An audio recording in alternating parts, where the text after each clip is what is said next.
A Semana Política. A Semana Política. Bruno Dias, André Pinotes Batista e Nuno de Carvalho debatem os principais temas da semana na perspectiva da região. À segunda-feira a partir das 5 da tarde, com repetição à terça-feira às 3 da tarde. A Semana Política. A Semana Política.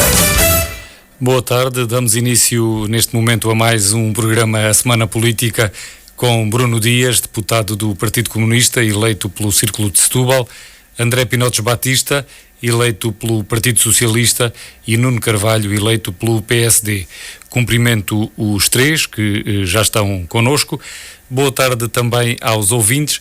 Para hoje temos 3 temas em agenda e provavelmente o terceiro poderemos não ter tempo para o tratar, e nesse caso não faltarão oportunidades, uma vez que há pretextos nas próximas semanas para voltarmos a este tema. Estou a falar da nomeação do novo Bispo Américo Aguiar.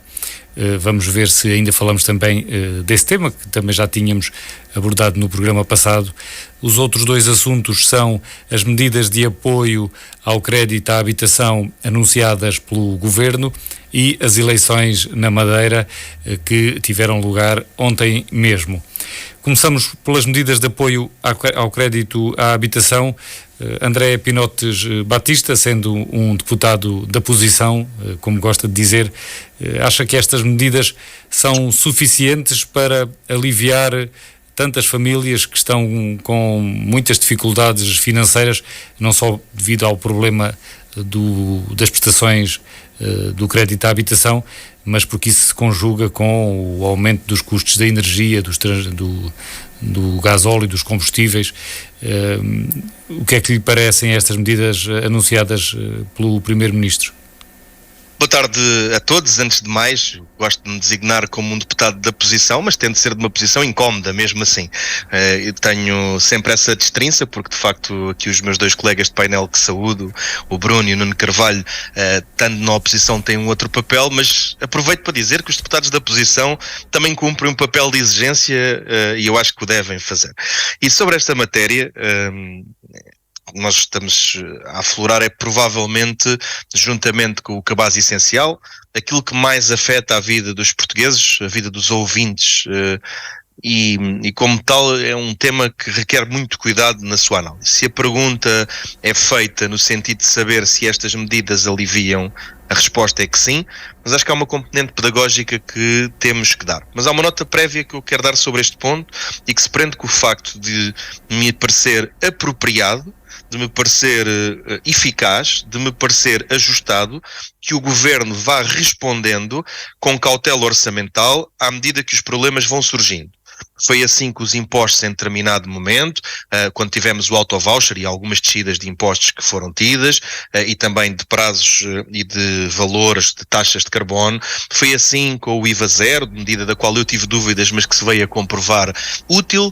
Tem sido assim com outras matérias em termos de habitação, com outros apoios que têm sido prestados, e mesmo nesta matéria da habitação, é também uma matéria na qual estamos a de forma cirúrgica, e esta questão do agir de forma cirúrgica tem sempre um problema, é que as coisas podem não parecer suficientes ou podem parecer atrasadas, quando na verdade são medidas que são estudadas, em que os impactos são apresentados às pessoas.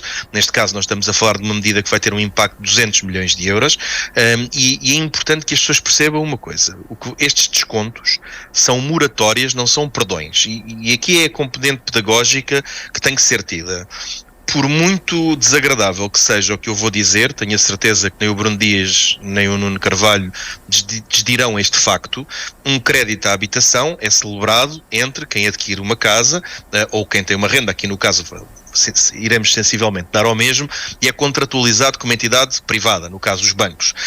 E a intervenção do Estado numa relação comercial entre 2 partes exige prudência. Nós não podíamos continuar a não dar resposta a uma subida galopante. Qualquer um sabe, nas nossas taxas, como é que tem sido o impacto nas rendas. E Portugal tem uma característica muito especial. Somos o país da Europa com mais taxa fixa contratualizada entre clientes privados e a banca. É muito raro encontrarmos alguém, eu julgo que os últimos números que tinha... Ao contrário, André. Taxa variável, exatamente, que mais taxa variável do que taxa fixa. Os últimos dados que eu tinha era de 12% de taxa fixa, Não sei se esse dado ainda está atual, mas isto diz muito da forma como os portugueses, por necessidade, não é por iliteracia, não é por desconhecimento, é por quererem manter o máximo de rendimento disponível, optaram sempre pelas taxas variáveis na medida em que elas eram mais baixas do que as taxas fixas. Ou seja, a falta de poder de compra dos portugueses ditou que um jovem, uma família jovem que se está a emancipar, fosse empurrada para a taxa variável quando ela estava anormalmente baixa. E dá agora este choque. Mas para ser o mais pedagógico possível, é importante que as pessoas percebam o seguinte: quem é que vai poder aceder a esta moratória? Quem tem casa própria e permanente, que foi adquirida até 15 de março de 2023 e que tenha a taxa variável ou uma taxa mista e que ainda tenha um valor residual de 5 anos ou mais de dívida ao banco. A questão que eu punho ainda há pouco, mas para ser absolutamente categórico: se as pessoas vão pagar menos, não vão pagar menos. O que vai acontecer é que vão ter um desconto que vai ser diluído ao longo do tempo. Bem, poderíamos dizer que esse desconto é virtuoso na medida em que, ao longo do tempo, ele valerá menos, digamos assim, de uma forma simples, como defendi eu em tempos sobre a dívida pública portuguesa, que ela pudesse ser prolongada ao longo do tempo, coisa que não nos foi permitido pelos organismos europeus, infelizmente, porque não deixa de ser, não quero estar a usar termos técnicos, mas não sendo um haircut, não sendo um corte na dívida, quando ela é colocada numa maturidade muito mais longa, ela reduz-se. Qualquer pessoa compreenderá que se ficar a pagar estes 200 euros por 30 anos, eles já não vão ter o mesmo valor no futuro. E depois há uma questão que é: que descontos é que nós estamos a ver? E aqui, até para gerir as expectativas das pessoas, é preciso perceber: existem sensivelmente cerca de 32 mil euros de rendimentos anuais.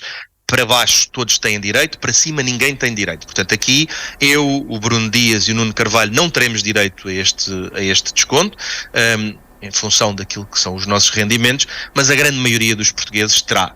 E, portanto, isso é relevante. Depois, em função da maturidade, por exemplo, um exemplo: quem tiver um crédito a 30 anos, foi o exemplo que foi dado de um spread de 1%, que já é um spread bastante simpático, pode ter uma poupança de 12% no Euribor a 3 meses, que pode ir até 14% no Euribor a 12 meses. Ou seja, nós temos aqui um desconto, que não é um corte, mas que pode aliviar uma parte significativa, algumas dezenas, se não mesmo centenas de euros. Em algumas simulações chegava-se aos 110, 130, 140 euros. Isto é o que é expectável, e faz muita diferença na vida das pessoas atualmente poder contar com mais 140, 130 euros por mês de rendimento.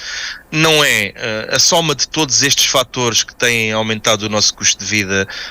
Dizem-me que as dificuldades são bastantes. Quem achar que qualquer medida paliativa vem resolver esta crise não está a ver bem, mas o dever do Estado, o Estado não é o governo, é do Estado, em agir junto das pessoas que estão com dificuldades na energia, no cabaz essencial, enfim, em todas as coisas que já aqui falámos. Cada euro conta cada vez mais, e é um bocadinho isto que se tem visto, e aqui parece-me que os padrões pelos quais estas medidas foram definidas são bastante humanistas, são bastante realistas, e notei que, da parte da direita, as críticas que foram feitas é que a medida poderia estar a chegar tarde, mas nunca que a medida não era boa. Eu penso que outra crítica é tratar-se de uma moratória em que as famílias vão ter que pagar tudo da mesma forma e até com juros sobre este atraso, digamos assim, sem que aos bancos seja exigido qualquer esforço. Essa também é uma crítica muito importante, a par de terem sido necessários 10 aumentos das taxas de juros por parte do BCE para que o governo agisse. Eu tenho pouco jeito para populismos, tenho mesmo pouco jeito para populismos, e aqui volto a dizer uma coisa: os nossos ouvintes provavelmente não vão gostar do que eu estou a dizer, mas a forma como nós contratualizamos os nossos créditos com o banco, olha, vou pôr de outra maneira, Francisco. Quantos de nós, se não fosse esta medida, tendo a oportunidade de o fazer, não iam ao banco pedir um aumento da maturidade para pagarmos menos em cada mês e para termos este desconto ao longo do tempo? Eu, se pudesse, iria. Não estou a dar o meu exemplo concreto, e se algum familiar meu tivesse essa possibilidade, eu recomendar-lhe que o fizesse. Porque, Francisco, eu já disse ainda há pouco, isto não é de menos importância. Pagar 100 euros hoje, ou melhor, pagar 650 euros hoje e agora passar a pagar 550 e ter que ir pagar estes 100 euros muito mais tarde, estes 100 euros vão valer menos. apesar disto ser uma moratória, não o desconto, em termos técnicos vai acabar por se dar um desconto, não tenham dúvidas disso. Agora, como é evidente, os bancos e os privados, as pessoas neste caso, têm contratos assinados, e do ponto de vista jurídico não estou a ver, mas pronto, teremos o debate aqui para ouvir que soluções é que podiam ser adotadas diferentes destas. Não estou a ver que soluções é que podíamos ter que fosse com uma arquitetura diferente, mas ouvirei o Bruno e ouvirei o Nuno Carvalho, vamos a isso, para perceber. Vamos ouvir. Agora, de qualquer maneira, só para terminar, mesmo para terminar, é uma medida que era necessária, que está bem dimensionada e que vai trazer algum alívio, mas não resolverá tudo, como é evidente. Eu, se pudesse aceder à medida, acederia. Bruno Dias, o Partido Comunista, até pela voz do secretário-geral do PCP, em Almada, este fim de semana, já disse que a medida vem tarde, que não toca nos bancos também e que acaba por ser exigir um esforço apenas às famílias. São estes os seus argumentos? Imagino. Como é que responde à teoria do André Pinotes Batista de que é a medida de que necessitávamos nesta altura? Olá, boa tarde Francisco Alves Rito, boa tarde André Pinotes Batista e Nuno Carvalho, um abraço para os nossos ouvintes.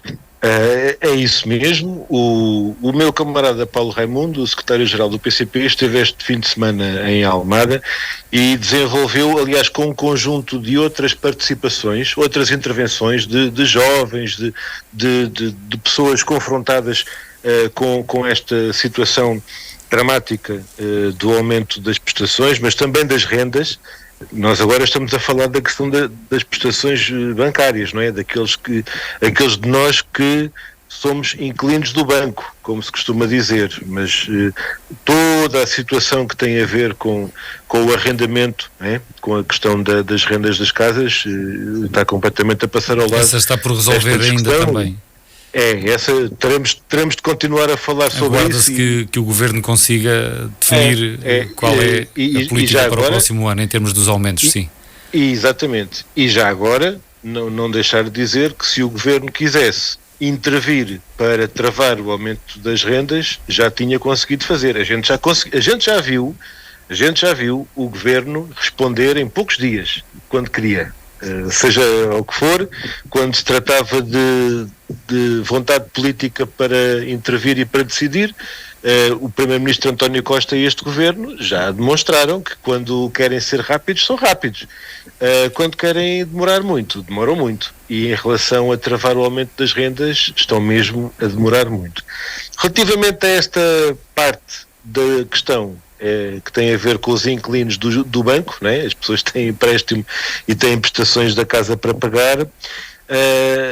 O Paulo Raimundo, o meu camarada secretário-geral do Partido Comunista Português, e eu próprio também, nestes dias, em resposta e em comentário a estas medidas anunciadas pelo Governo, qual foi a frase que nós usamos para sintetizar esta decisão e estas medidas? Olhando para o conjunto do pagamento do empréstimo que as pessoas têm, isto é poupança zero para as famílias e lucro por inteiro para o banco, porque aquilo que nós tínhamos de pagar e pagamos menos nesta fase, vamos pagar por inteiro ao longo do empréstimo. O que o André não paga agora, paga depois. Eu estou convencido que aquilo que o André Pinotes Batista, o Nuno Carvalho e eu, né, e outras pessoas que, para mal dos meus pecados, formalmente, né, na teoria eu ganho ordenado de deputado. Pois na prática não é bem assim, porque eu entrego a diferença, porque nós no PCP a gente não recebe os ordenados na prática que depois nestes cargos aparecem, não é? Presidentes de Câmara, vereadores, deputados. Agora, não é essa a questão. Onde nós não temos acesso, teoricamente, é na questão da bonificação da taxa de juros, não é? Relativamente a esta medida, nós podemos pedir ao banco, a partir do momento em que a lei entra em vigor, a lei no decreto-lei, portanto é um decreto-lei do Governo. A partir do momento em que isto entra em vigor, cada pessoa pode pedir ao banco para que o banco apresente uma proposta de prestação, e essa proposta de prestação a ser paga com uma redução, não é, os tais 70% da taxa Euribor, que é a taxa implícita que vai ser aplicada à prestação que nós vamos pagar, ou seja, há uma redução da taxa de juros na prestação durante aqueles 2 anos, mas aquilo que a gente pagar a menos durante estes 2 anos vai pagar tudo por inteiro, não é? Vai devolver tudo ao banco no resto do empréstimo.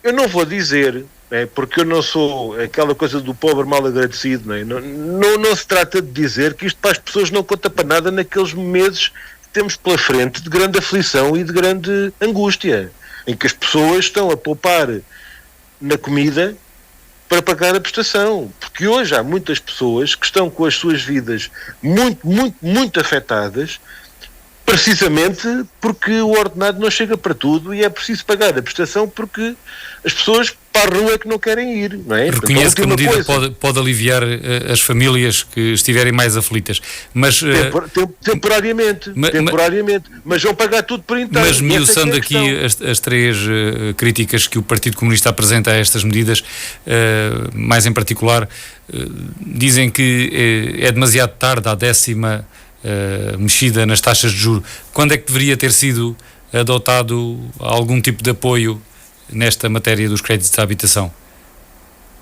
Bom, sem aprofundarmos muito a discussão, mas eu queria só deixar aqui um sinalzinho, sem aprofundarmos muito a discussão das próprias taxas de juros, isto é, para consumo interno, o Primeiro-Ministro explicou melhor do que eu, melhor do que nós todos, porque é que aumentar a taxa de juros pelo BCE não tem nada a ver com o combate à inflação. Portanto, os Marcos Mendes todos que andam para aí a dizer que é assim porque tem de ser e é tudo mentira, e o Primeiro-Ministro António Costa já explicou melhor do que nós todos porque é que é tudo mentira. Vai daí, continua tudo na mesma, e o BCE vai aumentando a taxa de juros e aplica-se porque União Europeia, porque Banco Central Europeu, porque moeda única, porque tem de ser. Tudo, porque é que não tem nada a ver e porque é que estamos a penalizar a classe trabalhadora e os povos. Mas, Bruno, eu gostava de uma resposta mais objetiva. Quando é que deveria ter sido adotado medidas deste género? E também uma outra pergunta, já agora, para não levarmos mais tempo, colocava-lhe uma pergunta, desculpe, Bruno, uma outra pergunta. O PCP queixa-se de que os bancos não são chamados a este sacrifício. Como é que se poderia envolver os bancos sem o Estado português, que já delegou a autoridade monetária no Banco Central Europeu, poderia fazer alguma coisa também nessa matéria? Ora bem, nós temos na energia, por exemplo, e noutros setores, anos de discussões, anos de debates parlamentares, de teses de doutoramento, de palestras de reguladores sobre uma coisa que convencionou chamar-se windfall taxes, windfall profits. Windfall profits quer dizer os lucros que o vento traz, são os lucros inesperados, são os lucros que apareceram por força das circunstâncias e que as empresas, as grandes empresas, neste caso os bancos, nada fizeram para os ganhar. É exatamente o retrato deste caso que tem a ver com o aumento das taxas de juros. Os bancos estão a ganhar 11 milhões de euros por dia de lucro. 11 milhões de euros por dia de lucro. E quando nós sabemos que esse lucro não tem nada a ver com... E então, por via fiscal, o Estado podia amealhar mais receita e apoiar mais as famílias? É essa a proposta do PCP? Não é propriamente ir buscar pela via fiscal, mas estamos plenamente disponíveis para fazer a discussão das melhores soluções. Qual foi a solução que o PCP avançou já há vários meses? É que nós devemos colocar os bancos a pagar o aumento da taxa de juro, desde logo com a diminuição ou a anulação daquelas taxas e comissões que a gente pagou quando a taxa de juros era negativa, mas continuam todas aí. A comissão de gestão de conta, aquilo que a gente paga, a anuidade do cartão de crédito, quanto é que cada um de nós paga pela anuidade do cartão multibanco? Quanto é que a gente está a pagar de taxa de gestão de conta? Tudo que os bancos justificavam que tinha mesmo que ser, porque senão iam à falência, durante a taxa negativa, agora que a taxa está exorbitantemente cara, continuam a cobrar alegremente à gente e a gente paga. Então vamos lá ver. Então aquilo que a gente está a pagar, e alguns de nós têm que ter cartão de crédito obrigatoriamente porque está no contrato da casa. E têm que ter aquele seguro de saúde porque está no contrato da casa. Se essas coisas todas, que têm preços exorbitantes, viessem por aí abaixo e diminuíssem na proporção do aumento da taxa de juro, quanto é que nós íamos estar a pagar de prestação? Muitíssimo menos. E, portanto, a proposta do PCP foi colocar os bancos à cabeça, a cobrar menos às pessoas todo o conjunto das despesas que têm andado a cobrar, precisamente para compensar o aumento da taxa de juros, e colocar os bancos a pagar com os seus lucros para que não apenas ganhem, mas também contribuam com a compensação, para a compensação da redução da prestação que a gente está a pagar. E isto significa... Bruno, temos que terminar para ouvirmos o Nuno Carvalho, que já... Isto significa uma solução concreta que o Governo continua a ignorar, porque é tal coisa. Olhando para os empréstimos que as pessoas pagam, isto vai ser tudo poupança zero para as famílias, lucro por inteiro para os bancos. E isto não é a solução que nesta altura se impõe como necessária. E ficamos com essa deixa precisamente para iniciar a conversa com o Nuno Carvalho. É mais liberal, teoricamente, do Partido Social Democrata. Nuno Carvalho, aplaude estas medidas adotadas pelo governo do PS ou concorda que a banca devia ser chamada também a este sacrifício? Antes de mais, cumprimentar o Francisco Rito, os colegas de painel, o Bruno Dias e o André Pinotes Batista, e naturalmente os nossos ouvintes. Bom, antes de mais, vamos aqui perceber uma coisa. Como dizia o André Pinotes Batista, isto é um contrato entre privados, é isso que resulta de um crédito à habitação, e de resto também, enfim, no restante mercado de habitação, o contrato de arrendamento também é um mercado entre privados, por regra, não é? E, portanto, por regra, eu digo por regra... É um contrato entre privados em que intervêm políticas públicas, embora neste caso decididas por uma instância europeia, que é o Banco Central Europeu, e isso altera tudo, não é? Exatamente. Altera as circunstâncias. Nem mais. É o ponto que ia chegar. Francisco Rito antecipou-se, e bem se permite ao meu pensamento, porque há um conjunto de outros aspectos, as chamadas externalidades, que afetam, são fatores ainda que externos a estes contratos entre privados, mas que afetam diretamente estes contratos, tais como aqueles que o Francisco Rito acabou de definir, dizer. E inclusive também outro tipo de políticas de habitação também afetam. Se nós falássemos aqui, por exemplo, do contrato de arrendamento, isso ia afetar diretamente o contrato de compra e venda de imóveis, por exemplo. Portanto, nós vamos agora falar aqui destas medidas, mas, tal como disse o André Pinotes Batista e o Bruno Dias, que eu também adotaram esse espírito, é preciso perceber que nós estamos a falar de medidas que estão circunscritas, neste caso, a uma parte de um sistema muito maior. E ainda não houve uma clareza sobre como abordar este sistema em Portugal, este sistema de acesso à habitação e de capacidade de manter a habitação. E, portanto, nós aqui estamos a falar de manter a habitação para privados. Se as medidas são suficientes, dificilmente nós poderemos estar a falar de medidas suficientes com aquilo que é o rendimento do nosso país. Que esse é o grande primeiro ponto problemático. Nós até podemos ter muita taxa variável, como dizia bem o André Pinotes Batista, mais de 80%, mas a verdade é que o nosso principal problema é que o rendimento disponível das famílias, como é muito baixo ou quase inexistente, leva efetivamente a que estas variações das taxas de juros, ou qualquer variação nos rendimentos, por isso é que nós falamos de um conjunto de políticas sempre para atacar o problema pelo lado do consumo, a habitação, consumo, o IVA zero, consumo, e, portanto, são sempre para atacar pelo lado do consumo. Porquê? Porque as pessoas têm pouco dinheiro para consumir. O rendimento é o grande problema. E, por isso, estas medidas encaradas como medidas de contexto são necessárias e são bem-vindas. Vem tarde. Mas, de facto, elas são bastante necessárias. Agora, eu creio que falta, de facto, e a principal crítica que eu deixo aqui, é esta abordagem no que diz respeito ao mercado, que mesmo do ponto de vista daquilo que é a capacidade de discutir as políticas públicas, a não ser que os outros membros do governo eventualmente já devem ter mais informação, acredito que sim, sobre o resto desta realidade da política de habitação, que toca na habitação pública, toca no mercado de arrendamento e por aí fora. Portanto, se de facto o governo já tiver uma ideia muito amadurecida sobre isto tudo, e isto de facto tiver tudo dentro de um sistema, dentro de um plano, que eu creio que talvez sim, o Mais Habitação dá mais ou menos a entender isso, ainda que seja curto, então nós podemos de facto conseguir avaliar isto como, primeiro, estamos a falar de políticas de contexto para 2, 3, 4 anos, ou para os próximos 2, 3, 4 anos, para aliviar quem tem a prestação da casa contratualizada com o banco. Pronto, estamos. Elas são suficientes, era bom que fossem mais. São más? Não são. Antes isto do que nada. Vieram tarde, antes mais tarde do que nunca. Se é, até diria eu, intelectualmente honesto, dizer que nós podemos estar a discutir apenas estas medidas, eu quase que diria que não. Porque resta aqui um grande problema. Ainda falando no mercado só de compra e venda. Aliás, só de habitação própria, perdão. Resta aqui um grande problema, que é o problema do acesso ao mercado de habitação. E ponto de parte do arrendamento, que é dramático. Nós temos um mercado de arrendamento em Portugal que, se vamos falar em comparação com a União Europeia, quem tem segunda casa em Portugal, só cerca de 13% dos proprietários é que colocam no mercado de arrendamento. Comparando com o resto da Europa, são cerca de 40%.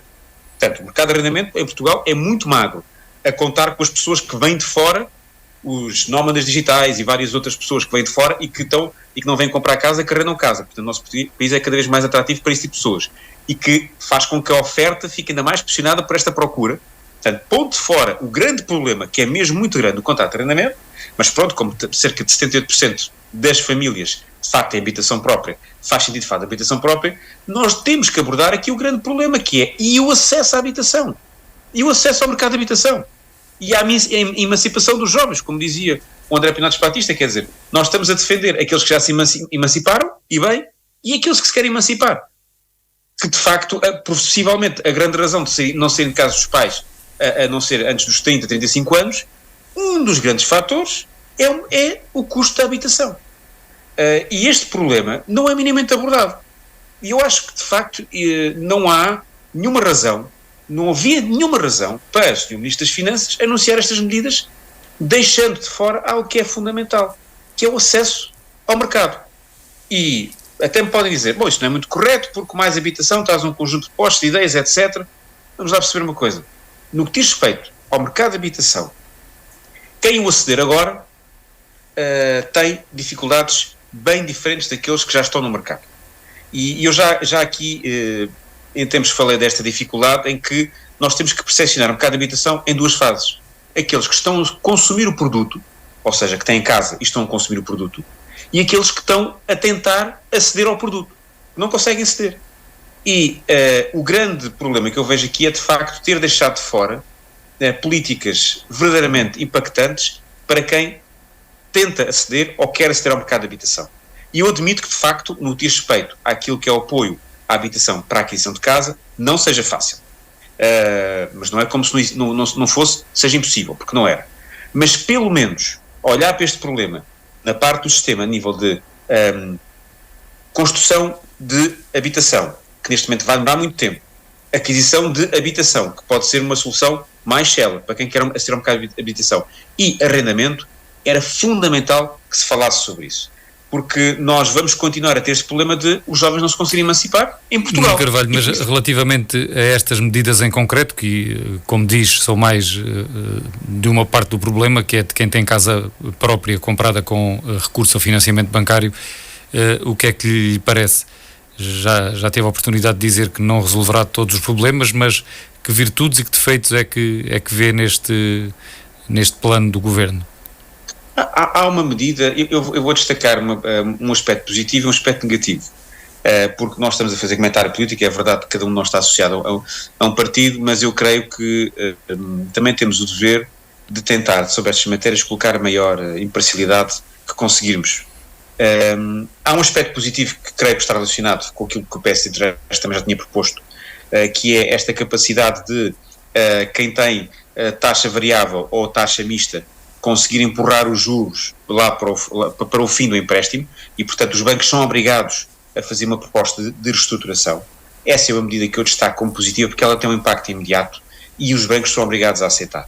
Portanto, ela é de facto positiva nesse aspecto. O que eu destaco de negativo, e volto aqui a referir, é precisamente o facto de, em primeiro lugar, nós estarmos a falar de medidas que efetivamente ajudam as famílias a reestruturarem a taxa de esforço, mas não elimina aquilo que é a sua principal dificuldade, que é possivelmente não terem dinheiro devido ao seu curto ordenado. E isto conduz a dois problemas que estão ausentes nestas medidas. o curto ou pequeno o ordenado mais reduzido que não permite aceder e comprar casa, ou o ordenado mais reduzido que na prática vai significar que para quem tem casa, uma grande parte do seu ordenado, como ele é pequeno, seja consumido em habitação. E, repare, isto é uma coisa que é absolutamente dramática com as taxas de esforço que nós assistimos. Portanto, devia haver medidas que de facto levassem efetivamente a que o custo da habitação fosse mais acessível e não apenas seja aliviado o esforço para pagar mais lá para a frente. O André Pinotes Batista foi o primeiro a falar sobre o tema. Depois disso, muita coisa já aqui se disse. Quer ainda dizer mais alguma coisa, André? Vou tentar não ser assintoso relativamente ao que foi dito pelos meus companheiros de painel, não porque eu não gosto de vez em quando de uma boa disputa, mas porque parece-me que, da minha intervenção inicial, daquilo que o Bruno Dias disse, nomeadamente mais concentrado na forma como o PCP via algumas soluções, e mesmo na forma como o Nuno de Carvalho expressou algumas dúvidas que tem, torna-se evidente que este problema é extremamente complexo. Nós começamos a falar da habitação nesta questão, quer das moratórias, quer das bonificações, e de repente estamos a falar das taxas dos bancos, e o Bruno Dias tem toda a razão. Acontece de cada vez que nós fomos legislar para acabar com certas taxas e taxinhas. Lembro-me, por exemplo, do MBWay. Votei ao lado do Bruno Dias essa matéria, e no dia a seguir já havia uma solução nova do mercado para fugir àquilo que os legisladores tinham feito. E, portanto, eu estou a dizer isto para que as pessoas não pensem que é fácil agir sobre isto. E depois há aqui uma questão que é a regulação, enquanto noutros setores a regulação de alguma forma ainda é nacional, aqui a supervisão que nós temos do Banco de Portugal e depois do Banco Central Europeu, órgão que já discutimos neste próprio programa, a forma como é eleita, deixa-me que às vezes ainda há bocado estava a ouvir o Bruno Dias a dizer, e depois dizem que é a Europa, dizem que é a União Monetária, dizem que é o Banco Central Europeu, e eu ainda com o microfone desligado disse aqui em casa, e é. Porque nós vivemos neste espaço económico como vivemos, sei da posição do PCP relativamente a isso, mas isso deixa-nos sempre um bocadinho numa camisa de 7 varas, mas nós depois as partes boas da integração europeia, dois exemplos, os fundos comunitários e o termos uma defesa onde não pagamos 2% e podemos ser defendidos, depois também é mais abrangente, também tem a ver com a NATO e por aí fora, nessa parte nós já achamos interessantes. Mas isto para dizer o quê? Que eu não, mais do que ir atacar os argumentos dos meus colegas, que têm alguma razão de ser, é dizer que isto é um problema de facto complexo. O que nos devemos centrar é o seguinte: nós esperamos para 2024 que a taxa de inflação seja de 3%, e esperamos entre os 2,6% e os 3%. E se assim for, este problema tender-se-á a resolver se mantiver uma política agressiva, que ao contrário do que eu tenho ouvido e que acho que merece ser sublinhado, uma política agressiva de melhoria dos rendimentos das pessoas, é que vai solucionar este problema. Agora, é preciso ter a noção do seguinte: nós vivemos artificialmente com juros muito baixos. Achou-se normal neste país, eu a primeira vez que ouvi isto foi de um secretário de Estado, o António Mendonça Mendes, que teve a correção e a hombridade de nos dizer isto numa reunião interna, que era importante que nos habituássemos que viver com juros negativos ou com os juros próximos de zero não era a normalidade. E eu lembro-me de uma coisa interessante: naquela sala estavam muitos políticos jovens que nem sequer estavam a perceber o alcance das palavras deste nosso dirigente. É que ao longo dos anos, se as pessoas forem ver quais foram as taxas de inflação, nós vivemos aqui artificialmente, através de uma política monetária europeia, com taxas de juros muito baixas.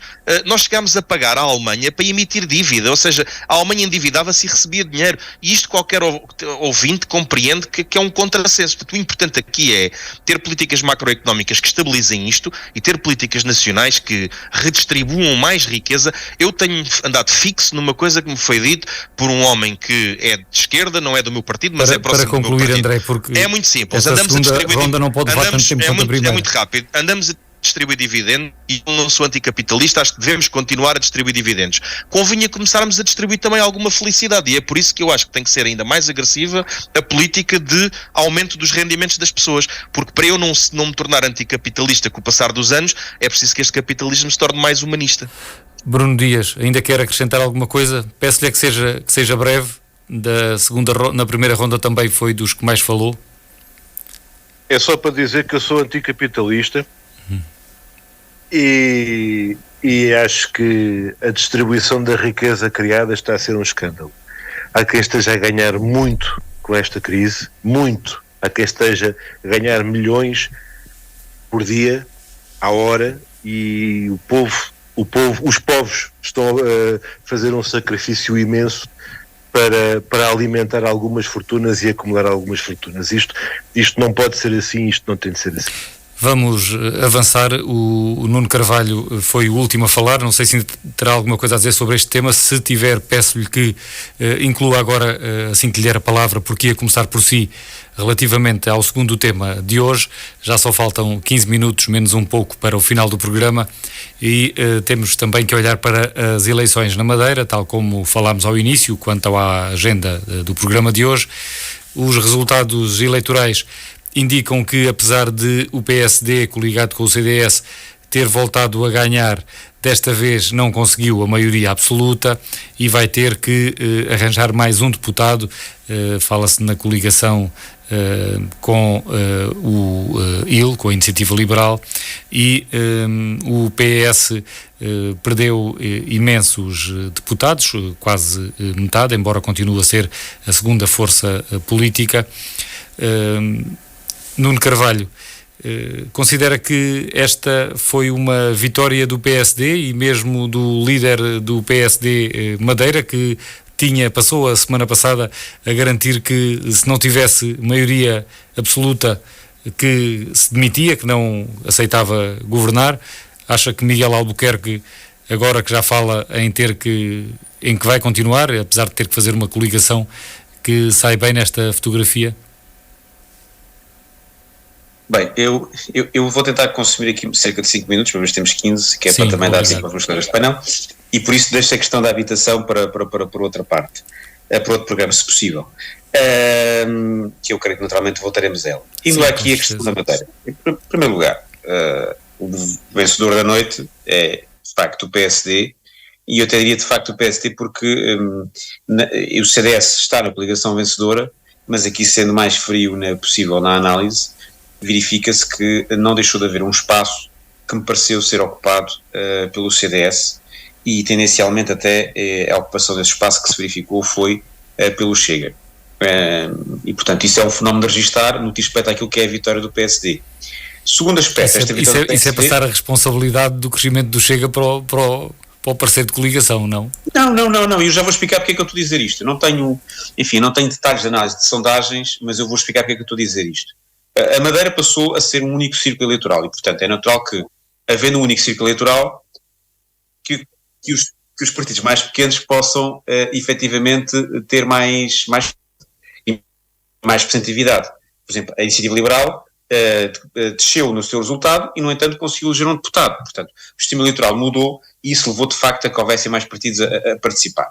E, portanto, esta análise que eu faço é uma análise que é o que é possível extrair. Mas entenda-se que o PSD conseguir o resultado que conseguiu nestas eleições é absolutamente extraordinário, porque é uma grande vitória. Não é a maioria absoluta. E não querendo fugir à questão que o Francisco colocou sobre as palavras de Miguel Albuquerque, eu vou ser claro, eu acho que ele se precipitou. Não precisava ter dito isso. Isso é mais do que evidente. Foi uma precipitação, é o que me parece. Não tenho um problema em dizer isso dessa forma.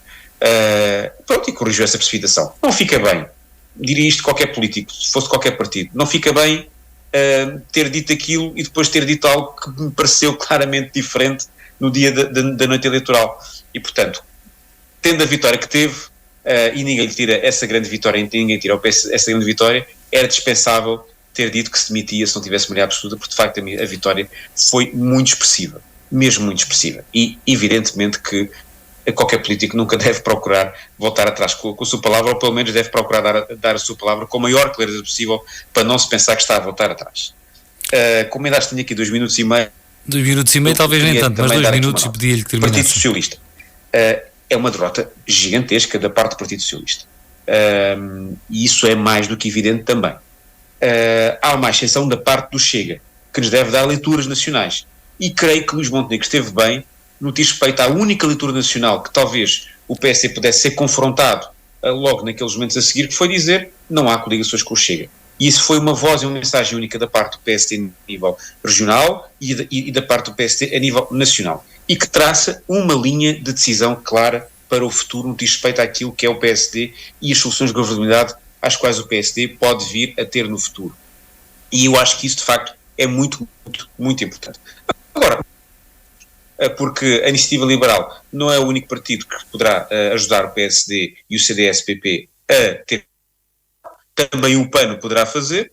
Aliás, parece-me a mim, e eu digo isto, não é nenhuma inside information, é só algo que verdadeiramente me parece, que o PAN, possivelmente, do ponto de vista programático, até possa ser mais próximo ou mais elegível como parceiro de coligação do que a própria Iniciativa Liberal, porque será mais fácil acomodar aquilo que são as linhas do PAN e compatibilizá-las com aquilo que é o programa eleitoral do PSD. Eu vou ter procurado deixar aqui um minuto para que, caso depois os meus colegas também tenham esta mesma generosidade e houver alguma coisa para responder, eu também o possa fazer, tal, quem sabe, numa segunda ronda, se assim conseguir. Muito bem.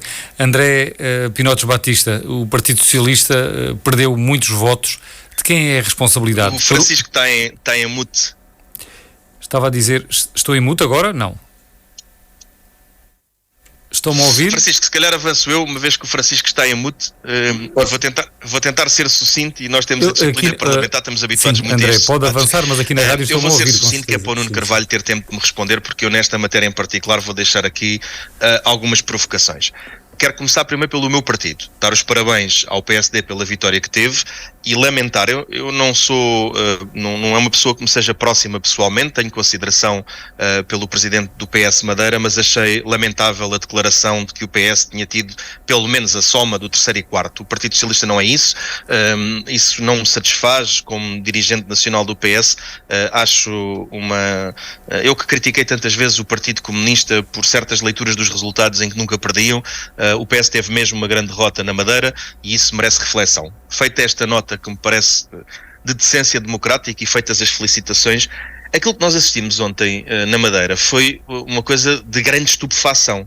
A ideia que ficou foi que Miguel Albuquerque chantageou o eleitorado, mas não estava disposto a cumprir a chantagem que fez. Ainda assim obteve ali resultado, porque ninguém tenha dúvidas que ou tenho maioria ou vou-me embora, apesar de agora vir dizer que a maioria era outra, agora já era uma maioria parlamentar, pelo menos o António Costa, que é tão criticado pela nossa direita como sendo dual ou ambíguo, pelo menos tem o respeito de ser ambíguo, e Miguel Albuquerque não foi todo ambíguo, simplesmente mentiu. Ainda assim, a mentira não reduz o resultado que teve, que é muito expressivo, e a vontade dos madeirenses está ali evidentemente explanada, mas é este facto, em 3 eleições na Madeira, e é por isso que eu também não me vou alongar muito, em 3 eleições na Madeira, nunca um líder do PSD lá tinha ido com uma comitiva tão ampla, e nós sabemos todos porque é que foram. É que havia ali uma maioria absoluta cantada, Luís Montenegro queria ter uma grande vitória, queria poder ir ali, uma coisa que até é estranha do ponto de vista da autonomia regional e até da autonomia constitucional, e de repente as sondagens não deram o que é, e como o que as urnas e não as sondagens, ficou ali toda aquela coisa cénica, meio desconchavada, meio ridícula, portanto ficou de uma figura estranha, e às tantas Luís Montenegro transformou uma grande vitória numa ridicularia. E isto é que é estranho, eu nunca tinha visto um líder experimentado, porque Luís Montenegro tem anos e anos, foi o rosto parlamentar do pacismo, tem anos e anos disto, e foi à Madeira,